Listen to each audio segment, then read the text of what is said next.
Pão Nosso, ditado pelo Espírito Emmanuel a Francisco Cândido Xavier, quando estava aqui entre nós, a mensagem de número 107, que tem como título Piedade.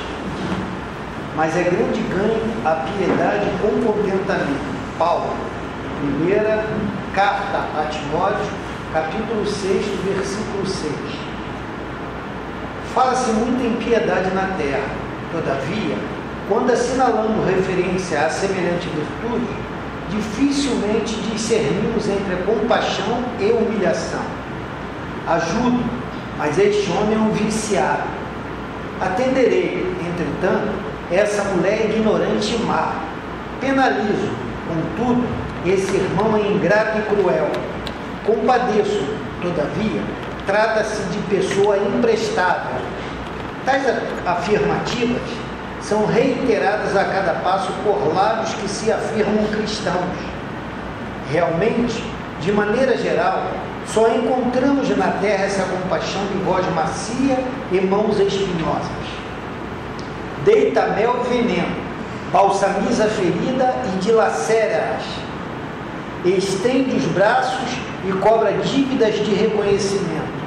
Socorre e espanca, ampara e desestimula, oferece boas palavras e lança réplitos hostis, sacia a fome dos viajores da experiência com pães recheados de fel. A verdadeira piedade, no entanto, é filha legítima do amor. Não perde tempo na identificação do mal. Não perde tempo na identificação do mal.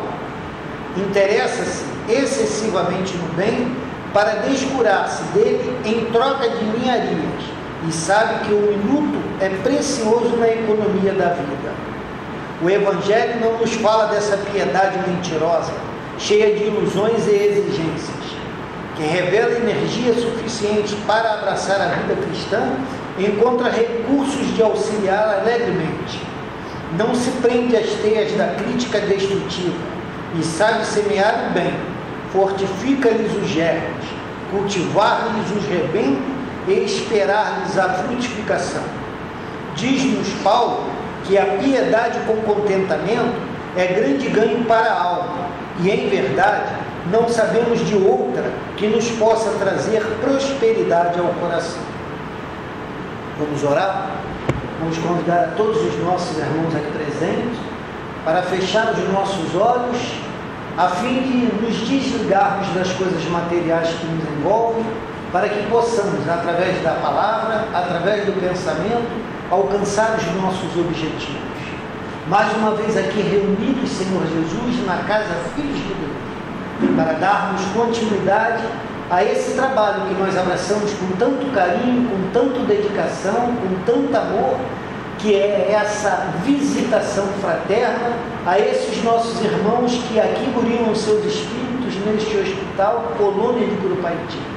Permita, querido Mestre Jesus, com que o nosso irmão Anderson possa ser envolvido em teu manto sagrado de luz e de paz, e o benfeitor responsável por ele possa induzir-lhe, Senhor, para que ele traga a mensagem na tarde de hoje com tranquilidade, com desenvoltura, e permita com que o benfeitor espiritual responsável de cada um de nós, que aqui estamos reunidos em teu santo e bendito nome, possa nos dar a intuição necessária para que possamos compreender esses ensinamentos que aqui nos serão trazidos na tarde de hoje. Permita, querido Mestre Jesus, com que a nossa reunião possa transcorrer na sua santa e soberana paz. E em teu nome, querido Mestre Jesus, em nome de Francisco de Assis, mentor espiritual desta caravana, em nome do benfeitor espiritual responsável por esta casa Filhos de Deus, e principalmente em nome de Deus, pedimos permissão para darmos por iniciar a mais uma reunião que nós costumeiramente fazemos no terceiro domingo aqui na casa Filho de Deus. Que assim seja. Assim seja. Então, nosso irmão Anderson está com a palavra, ele vai falar sobre auto-obsessão até 5 para as 5. Então, meus irmãos, nós vamos falar sobre a auto-obsessão. Em geral, esse é um tema não muito abordado nas nossas casas, até em artigo. Na maioria dos livros que trata da obsessão, a auto-obsessão é citada, você tem um parágrafo apenas falando dela, e eu sempre, por ser um auto-obsediado assumido, eu acho esse tema fundamental para todos nós. Eu espero, apresentando isso hoje a vocês, que vocês comecem também a pensar assim, como a auto-obsessão, ela participa da nossa vida. Kardec fala na Obras Póstumas o seguinte: o homem não raramente é obsessor de si mesmo. Alguns estados doentios e certas aberrações que se lançam à conta de uma causa oculta derivam do espírito do próprio indivíduo, são doentes de alma. Aqui Kardec vai falar sobre uma coisa que ele já identifica no início da doutrina, que existe o processo da auto-obsessão ou auto-assédio, mesma coisa, em que você é o principal responsável pelas suas dores. Ao contrário do que a gente imagina, muitas dos processos de dor que a gente atravessa, nós somos a principal causa desse infortúnio. De duas espécies são as vicissitudes da vida. Uma tem suas causas na vida presente, outras fora desta vida. Remontando-se à origem dos males terrestres, reconhecer-se-á que muitos são consequência natural do caráter e do proceder dos que os suportam. Isso é do Evangelho, capítulo 5 do Evangelho segundo o Espiritismo. De duas espécies são as dores da vida. Uma tem a sua causa fora desta vida, e a outra é da onde? Na vida presente. Então muitos infortúnios acontecem devido ao caráter da pessoa, a personalidade, não era destino. Isso é muito sério. Isso é muito sério, porque nós muitas vezes colocando aquela frase, nada acontece por acaso, a gente comete às vezes erros grosseiros. Por quê? Nada acontece por acaso não significa que nós não temos responsabilidade do que está acontecendo. A dor de dente está acontecendo porque você não cuidou do dente. Não foi por acaso que a dor de dente. Mas às vezes, da forma como às vezes é colocado, parece que era um destino traçado nas estrelas antes de nascer para que ele tivesse aquela dor de dente. E não é. A coisa é tão séria, que o nosso nível de ignorância, ele muitas vezes é responsável pela nossa dor. Muitos problemas que que o ser humano atravessa não é dívida do passado, não é dívida kármica, muitas vezes é ignorância. Muitos casos de doença infecto-contagiosa não é porque a pessoa tinha aquilo escrito, é porque ela não teve higiene. Nós vimos há pouco tempo um filme que conta a vida de um jogador de futebol dos anos 40, chamado Heleno de Freitas. Alguém aqui teve a oportunidade de ver esse filme? Eu vi. Você viu, né? Heleno de Freitas foi um jogador, acho que a maioria aqui nunca deve ter ouvido falar, mas ele era o Nunes da época dele, o centroavante. Ele era do Botafogo, né? E talvez se ele tivesse são e jogando, o Brasil tivesse ganhado a Copa de 50. Talvez, quem sabe. Mas ele não teve condições de jogar porque ele era uma pessoa rica e jogava futebol. Naquela época, o futebol não dava dinheiro. Em geral, quem jogava futebol eram pessoas pobres e humildes. E ele era e ele jogava amor à camisa, amor ao futebol, e ele era uma pessoa da classe média alta, rico, né? Vivia nas farras, nas noitadas da Zona Sul e tudo mais. E naquela época não havia ainda o tratamento para sífilis. E ele, com essa vida, pegou sífilis. E a sífilis foi enlouquecendo ele. No final de vida, ele morre com 39 anos. Né? Ele é uma pessoa furiosa, começa a ficar enlouquecido. Aí vocês perguntam, a gente vendo o ator fez uma interpretação brilhante,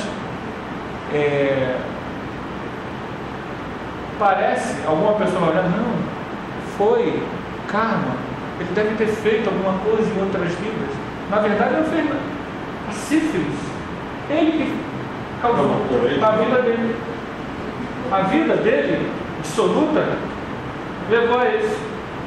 E a partir daí, o encurtamento da encarnação.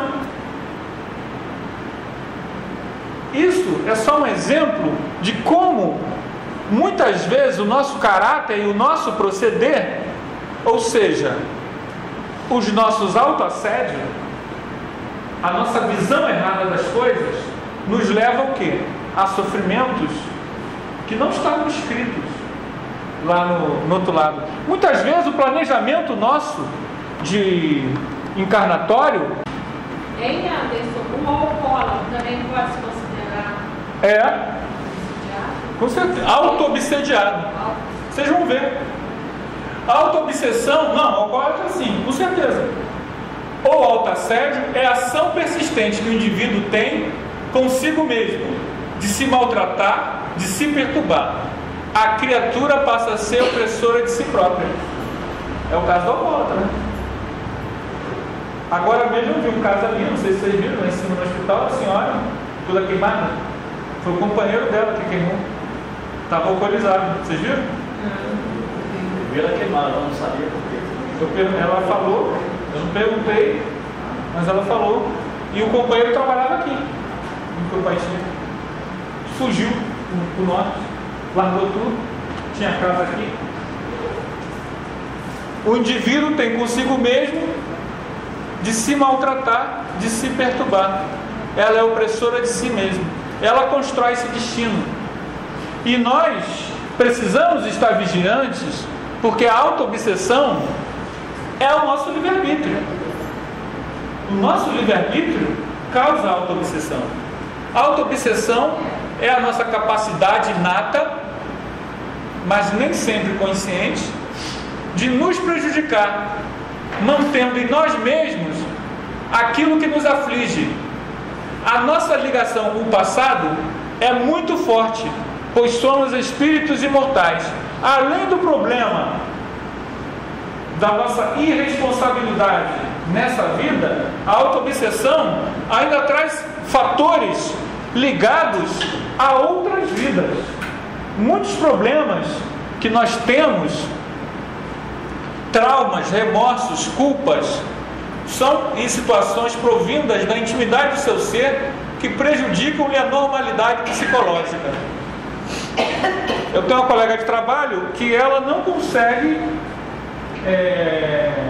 andar em local fechado. A gente foi dar uma carona a ela, só que o carro estava cheio.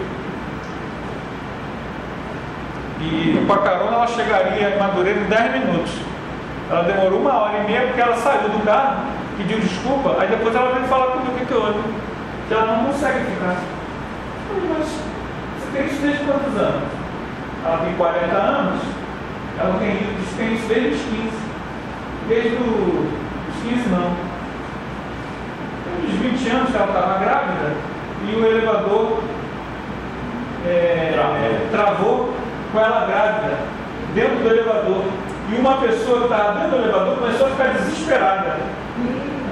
E e ela acha que dali em diante ela ficou com esse problema. É um problema de auto-obsessão, em que os traumas, isso é um trauma, ela ficou traumatizada. Isso conspira contra ela. Eu falei, se isso não cria, eu conversando com ela, se isso não cria em você nenhum transtorno, não te prejudica em nada, não tem problema nenhum. O problema é quando isso começa a te fazer perder emprego, a criar transtorno, né? Começa a incomodar a pessoa e aos outros. Mas o ideal é tratar. Então, traumas, remorsos, culpas e situações provindas da intimidade do seu ser que prejudicam-lhe a normalidade psicológica. As obsessões anímicas, que são esses casos, são causadas por uma influência mórbida, residente na mente do próprio paciente. Por causa de vícios de comportamento, ele cultiva de forma doentia pensamentos que causam desequilíbrio em sua área emocional. Ou seja, a gente acaba conspirando contra a gente.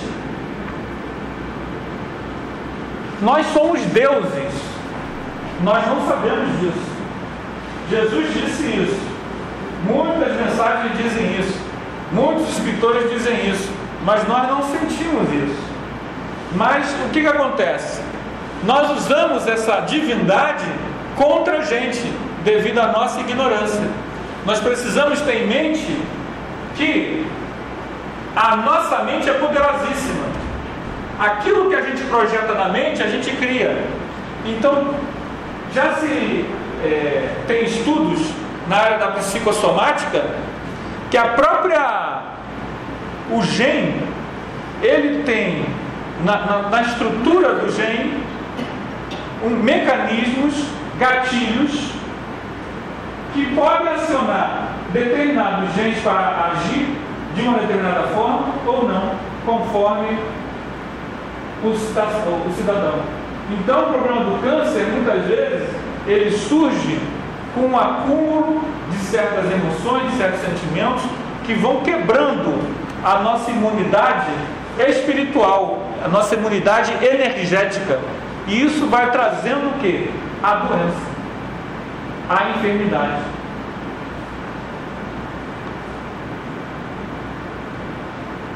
Muitas tendências auto-obsessivas são provenientes de experiências infelizes ligadas às vidas passadas no enfermo.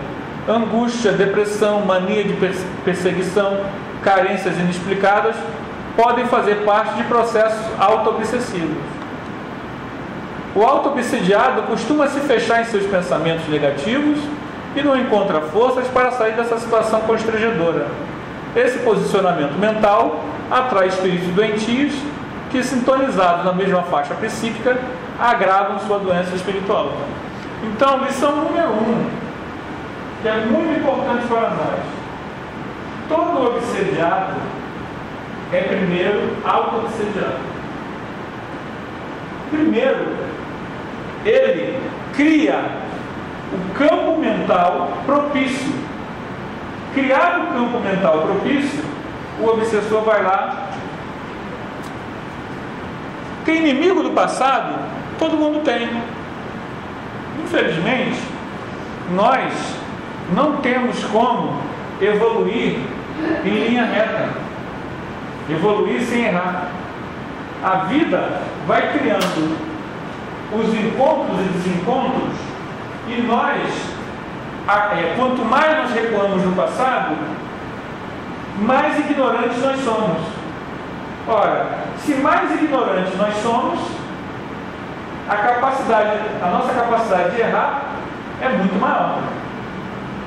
Só que os inimigos do passado, eles só vão conseguir nos atingir se ao longo de um longo período, hoje nós estamos em 2012, se ao longo desses últimos 1000 anos nós não conseguimos construir uma mente, uma atitude interna resistente às culpas do passado. Porque o problema do erro, eu não resolvo o meu erro com a culpa. A culpa não resolve o nosso problema. O que resolve o nosso problema? Começa com R. Reparar o erro. Reforma íntima. Reforma íntima. Vou falar R, né? Então tá certo. Falar duas coisas certas. Não é RI. Responsabilidade, que eu queria dizer. Mas reforma íntima e reparar os erros. Responsabilidade é o seguinte: Saulo de Tarso, ele aprontou muito. Ele perseguiu, ele correu atrás dos cristãos, mas quando Jesus encontra com ele na estrada de Damasco, ele fica, se atira no chão. Ai meu Deus, como eu sou culpado, eu estou errado, ai, agora, ai meu Deus, eu não sei o que. Ele fez isso. O que ele fez? Senhor, me queres que eu faça? Fiz a reforma íntima, fez a reparação dos erros. E ele assumiu a responsabilidade dos atos dele. Então, o nosso problema não é ficar preso a culpas, seja de outras vidas, seja dessa. O nosso problema é assumir os erros cometidos, reparando esses erros, fazendo caridade. Muitas vezes, a pessoa com que o problema surgiu, ela não aceita, mas o problema dela não aceitar, da outra pessoa não aceitar é dela. O nosso problema é a gente procurar amar o próximo. A fluidoterapia, quer dizer, o passe, largamente usado nas casas espíritas, pode ser utilizada como auxiliar no tratamento das autoobsessões. A melhor terapia, no entanto, é a reeducação através da conscientização dos seus males e consequente mudança de postura. O passe ajuda. Ajuda em que sentido? Ajuda a retirar aquelas formas de pensamento, que nossos pensamentos eles acabam se tornando reincidentes, repetitivos, e a nossa aura começa a retratar esses pensamentos. O Divaldo Pereira Franco, por exemplificar para vocês, o Divaldo Pereira Franco conta um caso de um rapaz que dizia que estava sendo perseguido por uma mulher desencarnada. E essa mulher vivia perseguindo ele, era uma mulher nua, desencarnada, vivia perseguindo ele. Quando o Divaldo foi dar passo nele e entrou no campo áurico da pessoa, o que o Divaldo viu? Se chama de espírito nenhum. Aquilo era uma forma, pensamento, que ele mesmo alimentou, o desejo. Aquela forma de pensamento ficou rondando ele, e aquilo acaba ficando, é uma coisa que a gente pensa que é nuvenzinha, mas acaba tendo uma influência, é uma auto-obsessão. Ele criou aquilo, e aquilo ficou retroalimentando aquela imagem. Então, com o passe, o Divaldo foi e dissolveu aquelas formas de pensamento. Só que, qual é o problema dessa forma de pensamento? Ela só existe por quê? Porque ele está alimentando. Então, o passe ajuda, dá um arzinho para a pessoa respirar, dá uma melhor lucidez para a pessoa entender o que está acontecendo. Mas, na verdade, ele não resolve o problema. Ele cria condições para a pessoa que está predisposta à melhoria a agir. Se a pessoa vai agir ou não, a gente não sabe. A autoobsessão vem acompanhada de culpa, autocensura, recriminação, complexo de inferioridade e de irresponsabilidade pelo próprio destino. Irresponsabilidade pelo próprio destino. O ser humano, na sua grande maioria, vive por viver. Ele não sabe, ele não tem um ideal de vida, um objetivo. E isso cria muito problema quando o indivíduo está reencarnado. Porque qual é? Muitos de nós tivemos uma programação antes de nascer. Nós não sabemos. A maioria de nós não tem ideia. Mas existe uma ideia geral. Qual é a ideia geral para todo ser humano? Bem? Caminhar. Evolução. Todo mundo tem que evoluir. E o que é evolução? Crescer. O que é crescer? É diminuir todas as mazelas que temos e purificando e se libertando. Isso está certo, mas deixa eu pegar o raciocínio dele que está certo o que você falou, tá? Evolução, crescer. O que é crescer? Eu me torno, eu mudo, eu melhoro, eu amplio. Imagine que você fosse desse tamanho, e esse tamanho é o tamanho da tua compreensão. Logo, esse é o tamanho da tua evolução. Você cresce, a sua visão de mundo amplia, a sua capacidade de entender a realidade amplia. Isso é evolução. E você vai ampliando. A tua capacidade de amar amplia. Você vai compreender melhor por que você deve amar. Isso vai ampliando. Isso é evolução. Mas isso tem incutido uma situação interessante. Eu só evoluo se eu mudo. Se eu não mudo, eu não evoluo. Como é que eu sei que eu estou melhorando? Se eu perceber ao longo de um ano que houve mudanças na minha pessoa. Mas como é que eu vou fazer isso? Eu tenho que ter isso como um foco. Um dos maiores problemas quando a gente desencarna é a sensação de perda de tempo. A maioria das pessoas que desencarnam não tem isso. Por quê? Porque elas não têm visão espiritual. Muita gente fica como zumbi, muita gente fica como abobado no mundo espiritual, muita gente passa muitos anos dormindo, outros muitos anos nas zonas umbralinas, outros muitos anos numa colônia mais doente. Por que, gente?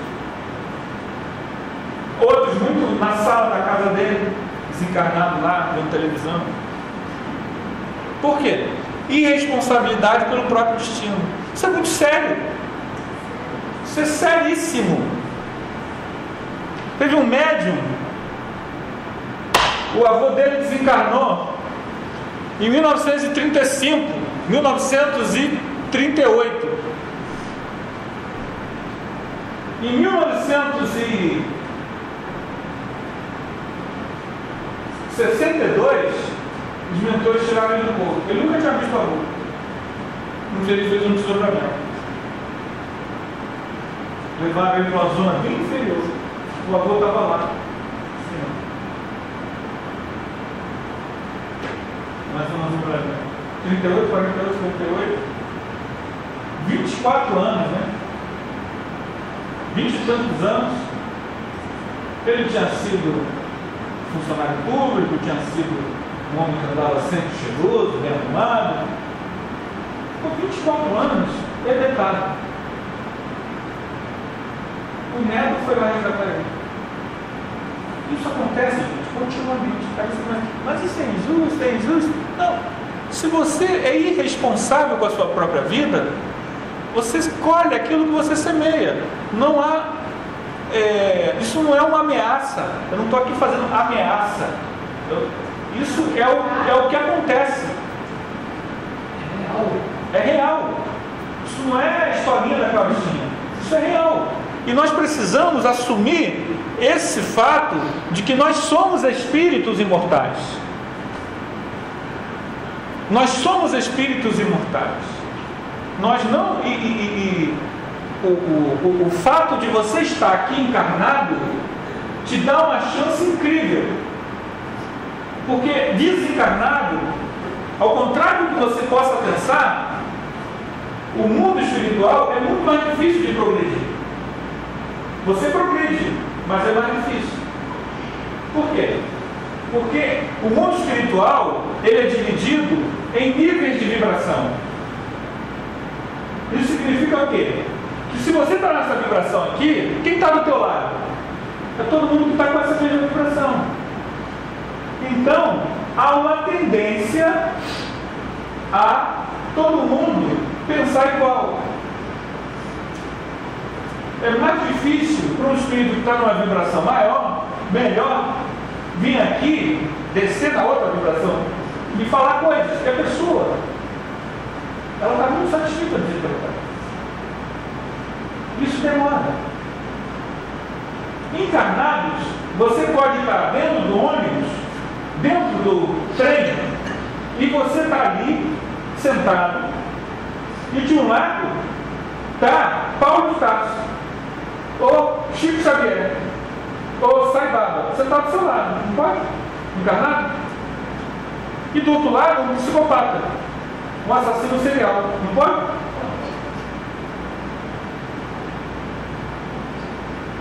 Por quê?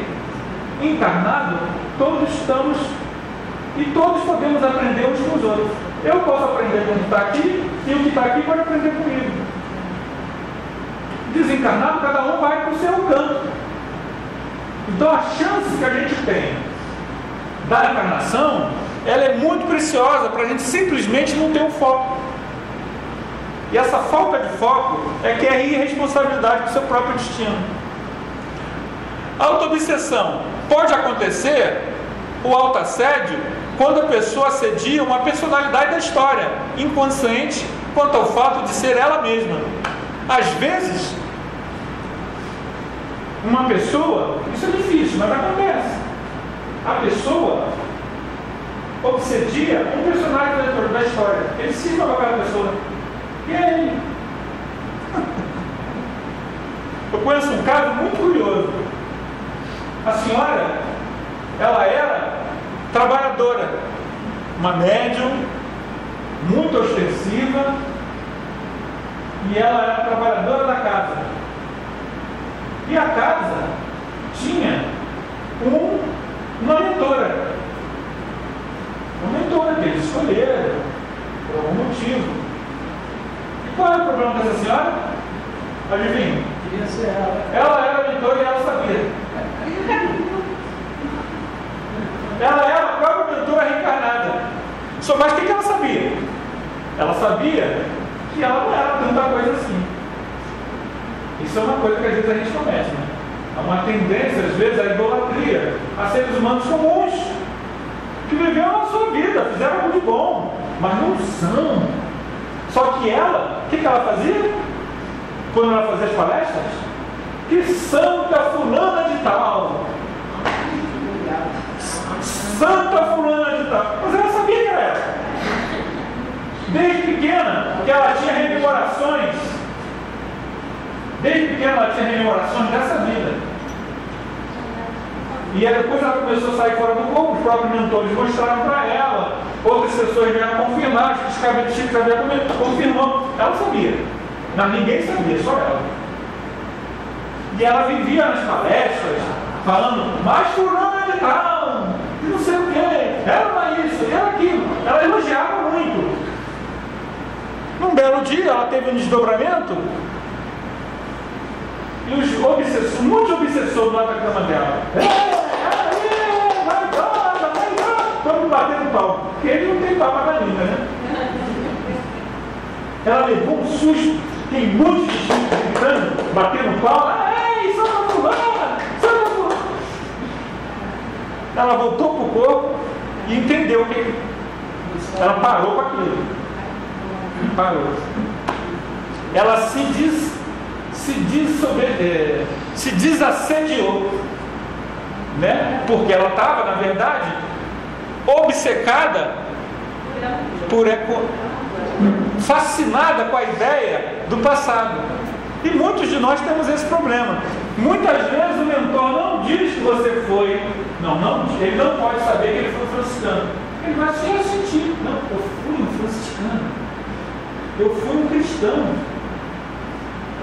eu fui devorado por demônios. Tem gente que acha que o fato de ele ter sido devorado por leões lá no passado, isso significa algum grau de evolução. Significa? Não. Não necessariamente. Porque não é o fato de você ter sido devorado que vai te dar melhoria. O que te dá melhoria é a vivência do amor ao próximo. Ter sido devorado por leão. Ali não pode ser de resgate, não? Resgate. Resgate. Ótimo para ele. Resgatou. Ou é prova ou é expiação. Mas isso não significa que a pessoa seja o supra-sumo da evolução. Ele está resgatando. Como no campo nazista resgataram. Como a gente está resgatando com o autoassédio é realizado na existência física atual, que é o que eu estou mais me focando. A baixa autoestima é um caso desse. Baixa autoestima. O autoassédio é uma situação futura, desta vida ou da existência posterior, através de uma perspectiva pessimista.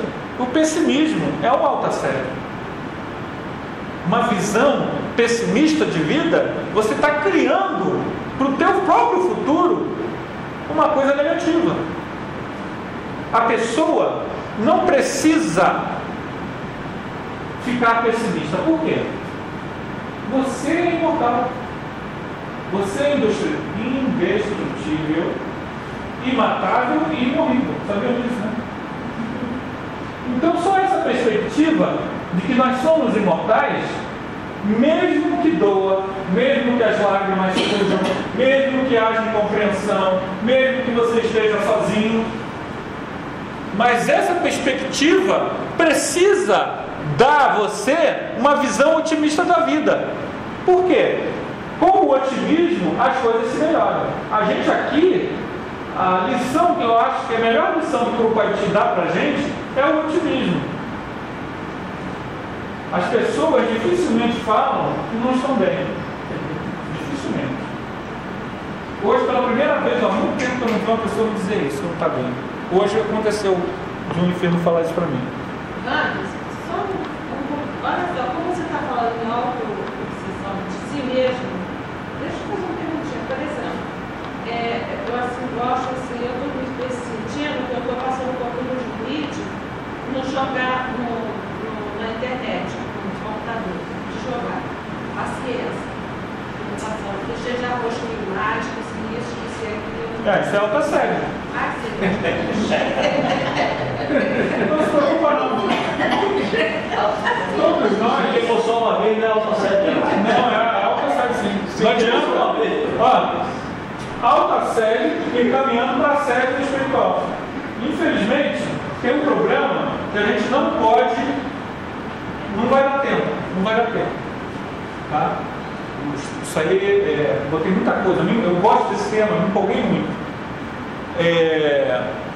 Mas a gente não dá para ficar também só lendo aqui, a gente tem que comentar. Né? Mas o que acontece é o seguinte: não dá para tampar o sol com a peneira. Nós todos somos autoassediados. Sabe por quê? Porque temos deficiências. Ninguém aqui é perfeito. Então, o nosso nível de autoassédio, ele é proporcional ao nosso nível de evolução. Eu evoluo diminuindo meu autoassédio. Eu preciso identificar quais são os meus traços de fraqueza. Se eu fico 5 horas no Facebook, 6 horas no Facebook,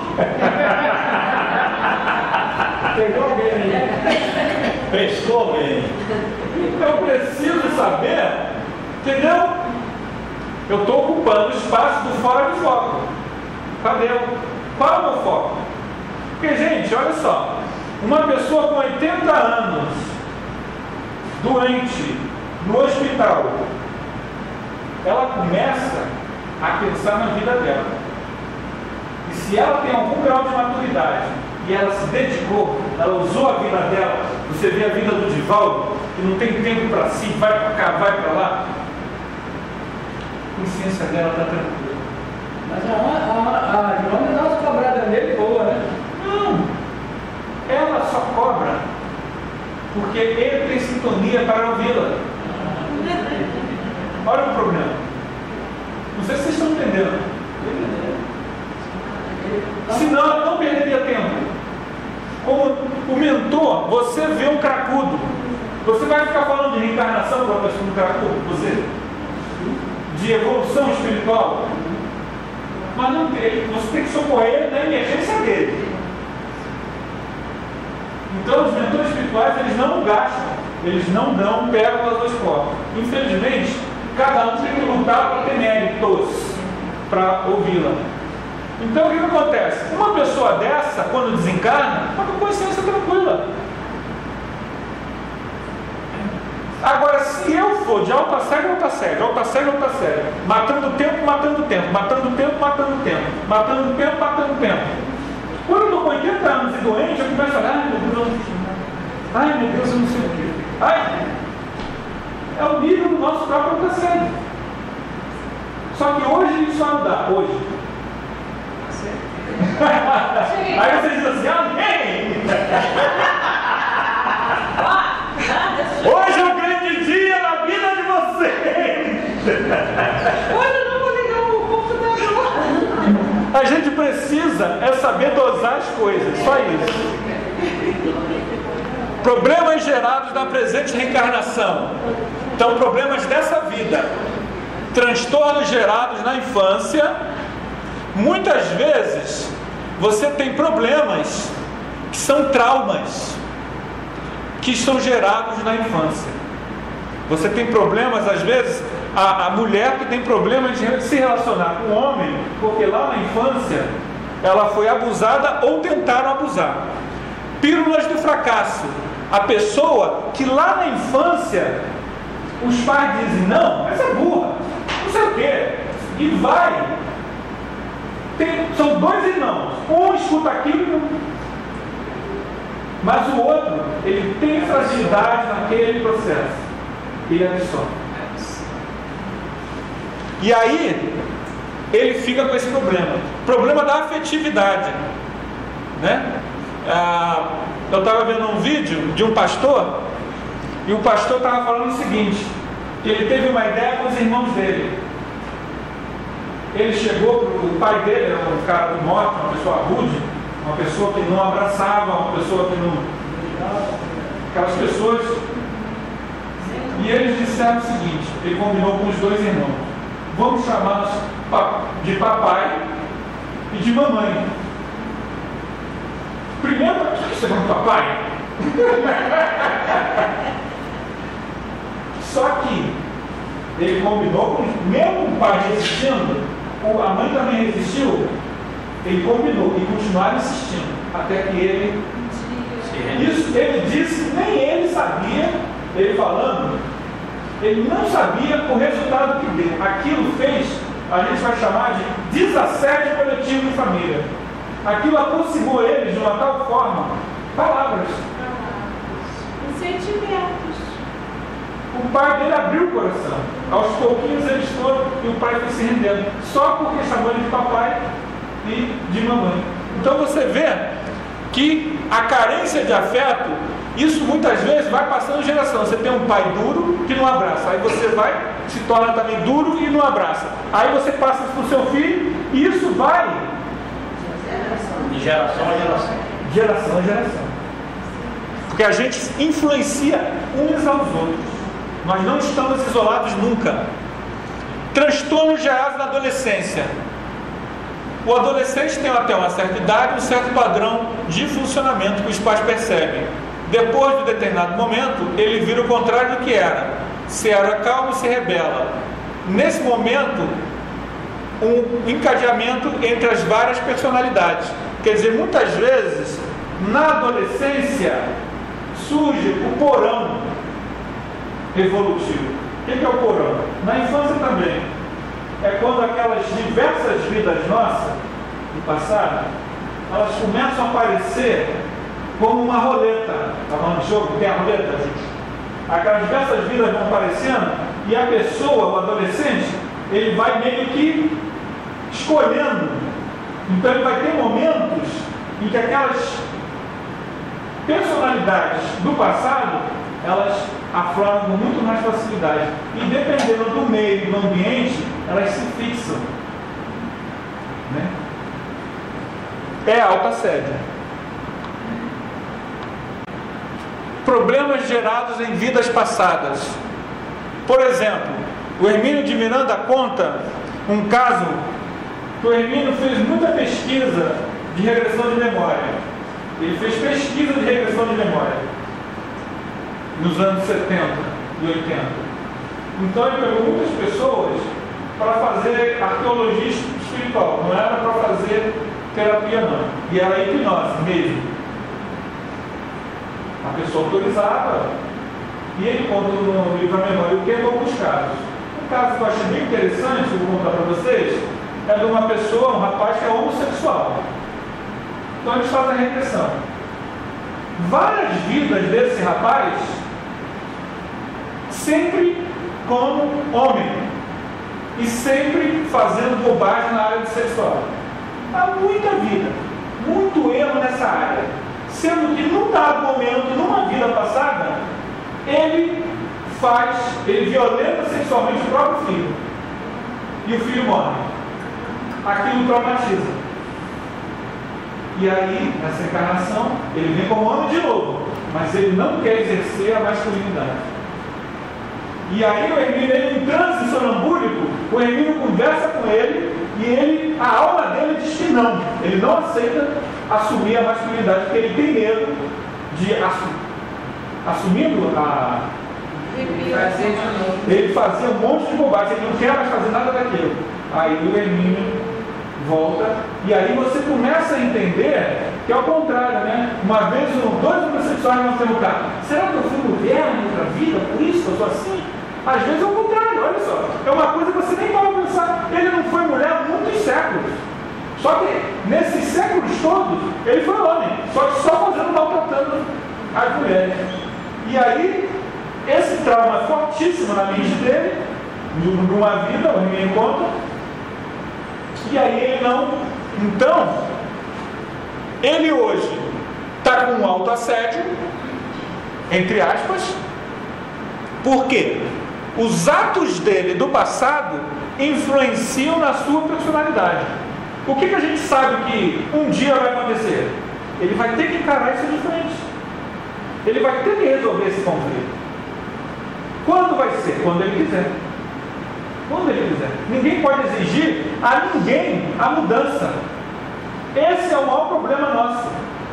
Quando a gente sai do ginásio, do primário, não vai ter mais. Você entra na universidade e o resto da vida é contigo. Vai ter mais ali um pai cobrando a tabuada. E a lei da evolução é assim, é conosco. Isso é que é o grave do livre-arbítrio. Não adianta eu dizer assim, não, tampar o sol com a peneira.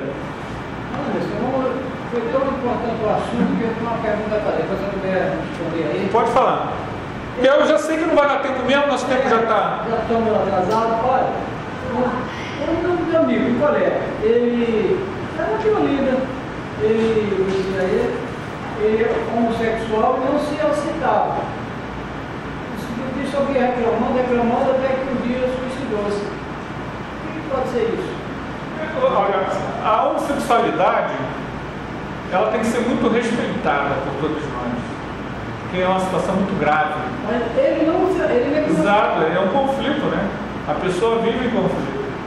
E a decisão que quando a pessoa toma, de assumir isso ou não, tem que ser respeitada com muito carinho, porque senão gera isso. Muitas vezes a pessoa não é aceita e ela não vê outra solução na cabecinha dela. Claro que existe solução. Ela acaba fugindo, né, da realidade, no suicídio, que não adianta. Com certeza. Todo caso de homossexualidade é um caso do passado, não tem jeito. A pessoa não consegue dominar, mas isso eu nem vou entrar nisso, porque isso aí, toda vez que cita, é um tema. Eles querem que a gente faça seminário sobre isso lá no Arautos. Mas não estou dizendo que é errado. Eu estou dizendo que Se eu não domino a manifestação física que eu renasço, é porque com certeza há algum problema com relação a isso. E esse problema ou é dessa vida ou são de outras vidas. Entende? Agora, isso não quer dizer que a pessoa é obrigada a não assumir isso. Então, angústia, ansiedade, arrogância, autismo, autocorrupção, autodepreciação, autodissidência, quer dizer, a pessoa ela é sempre dissidente, ela é sempre contra, isolamento, a pessoa que se isola, autoengano, autoexclusão, ela mesma se exclui de tudo, não tem condições, não, para mim não dá, não sei o quê. Autossabotagem, ela se sabota, ela cria a situação para se sabotar. Autossugestão doentia. Tem aí, eu vou trabalhar, tem mais slide falando sobre isso, a questão da pessoa que está sempre doente, né? Se ela vê alguém doente, ai, será que eu estou com isso também? Eu acho que também, não. Autossugestão doentia, autotraição, ela se traindo, autovitimização, se achando vítima de tudo, de todos, baixa autoestima, se achando o pior das pessoas, a mais feia, a mais horrível, a solitária, que ninguém gosta, inautenticidade, tudo isso, gente, autoassédio, autoobsessão. Conflituosidade, a pessoa que está sempre em conflito com os outros, desatenção, a pessoa que não é autêntica, ela mente tanto, ela sempre cria uma desculpinha, ela sempre cria uma historinha, às vezes ela até não acredita naquilo que vai falar. Ela não ficou empatia? Não queria estar doente, ela não queria ir. Mas ela é inautêntica, ela não quer ir. E ela começa a dizer, sabe? Isso é complicado, tem mais coisa aí falando disso aí também. Mas a inautenticidade é igual à autocorrupção. A pessoa que é corrupta. O que é a pessoa corrupta? É o político? Não. Todos nós temos níveis de autocorrupção. Um exemplo de autocorrupção é a multa do guarda. O guarda vai te multar R$500. Vamos resolver isso? Bom, dá 50, o lucro é 450, pega essa. Isso é autocorrupção. Ontem eu fui comprar 2 pilhas. Aí eu vi lá R$4. Aí dei R$10. Aí do lado tinha 2 pilhas palito, R$4, que é o que eu queria. E 2 pilhas comuns, R$3,50. Aí o rapaz foi e me deu R$6,50. Aí eu falei, R$6,50? R$4. Ele deu a senhora, não, ele deu a mais 50 centavos. Mas por que lá? Ele cobrou o preço da mais barata. Da comum. O boteco que eu fui entrar, que eu estava querendo o gravadorzinho, que eu ia fazer a palestra lá anteontem, o boteco que eu entrei, o primeiro boteco que eu entrei, estava tocando samba funk altíssimo. Em todo aquele samba funk altíssimo, o próprio rapaz devia estar funkeado, né? Não tava... Mas se você vê isso, você viu que ele se enganou e sai e põe no bolso, você é autocorrupção. Desequilíbrio, a pessoa desequilibrada, a pessoa desmotivada. Está desmotivada é autoassédio, é pirraça. Nós precisamos estar otimistas e motivados. O egão, a pessoa que eu sei tudo, eu sou tudo, eu sou o tal. O egocentrismo, a pessoa que é fechada nela mesma. A jactância, quer dizer, aquela pessoa que ela coloca tudo em nojenta tudo, loucura, melancolia, presunção, psicose, tudo isso são casos. A rigor, todos temos autoassédio, simplesmente temos imperfeições.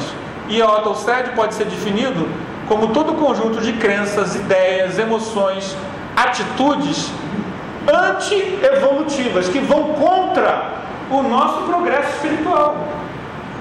A gente está falando em amor ao próximo, mas está cultivando aqueles valores ali. A gente está falando em Jesus, mas não está sendo otimista. Se eu estou seguindo o caminho do Cristo, eu tenho que ter uma visão de vida otimista. Eu sou imperfeito, eu vou cometer erros, porque ninguém na vida só acerta. E mesmo a gente querendo acertar, a gente vai cometer equívocos. Com todo o conjunto de crenças, ideias, emoções, atitudes que ainda cultivamos, ruminamos, defendemos. O auto-assédio é a chave que permite a obsessão. Todo obsediado, antes de mais nada, é um auto-obsediado. Daí a importância desse estudo. Outra questão, a evocação mental. Muitas vezes, nós sentimos dores de cabeça porque nós estamos falando mal do outro. Não há crítica construtiva para que o outro possa crescer ou para que você possa ter um discernimento do que está acontecendo. Você está detonando o outro. Isso atrai para você, o detonador, energias negativas que estejam com o outro. O outro, muitas vezes, se ele estiver desencarnado, há um caso lá no livro de André Luiz, que a pessoa, eles chegam na casa, acho que não me lembro qual é o livro agora, mas a pessoa, ela ia fazer um trabalho espiritual, ela não pôde porque do lado dela tinha um obsessor ali, e aí quando eles foram ver o que o obsessor estava ali, foi porque ele tinha falado mal dele durante o dia. Ele falou, não, ele falou mal de mim. E aí ele não pôde fazer o trabalho espiritual porque ele fez evocação mental. E nós fazemos evocação mental contra a gente.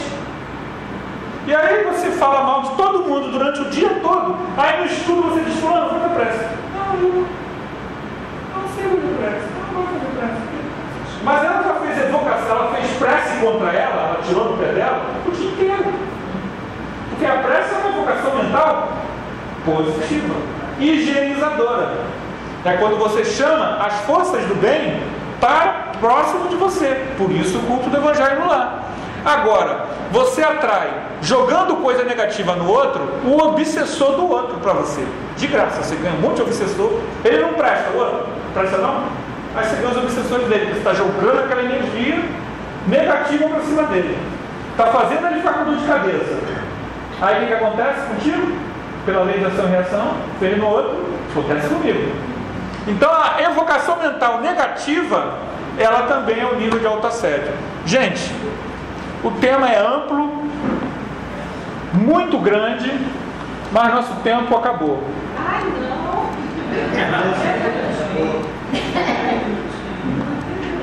Anderson, tem como enviar isso por e-mail?